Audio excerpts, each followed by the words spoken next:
Hello everyone.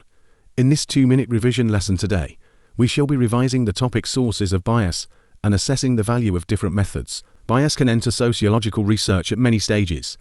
One source is sampling bias, where the sample is not representative of the wider population, for example, if working class participants are underrepresented. Another source is researcher bias, where the sociologist's own values or expectations influence data collection, like asking leading questions during interviews. Bias can also arise from the social desirability effect, where participants give answers they think are more acceptable rather than being truthful.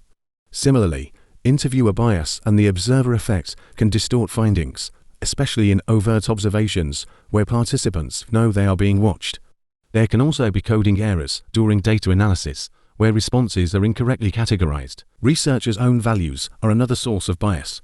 Karl Marx's work, and modern sociologists like David Harvey, show how personal beliefs about issues like capitalism can shape what is studied and how findings are interpreted. Funding can create bias too.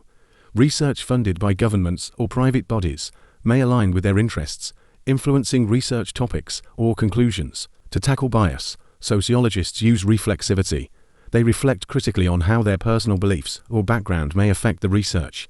The famous case of Redfield and Lewis studying the same Mexican village shows how researchers' perceptions and emotions can lead to very different conclusions, even when studying the same place. Finally, when assessing the value of research methods, sociologists consider 5 criteria. Validity.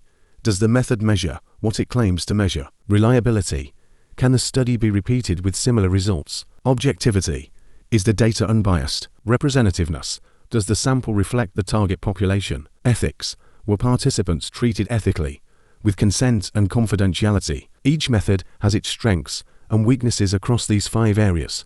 Good research tries to minimize bias and balance these criteria carefully. I hope this was helpful. Thank you.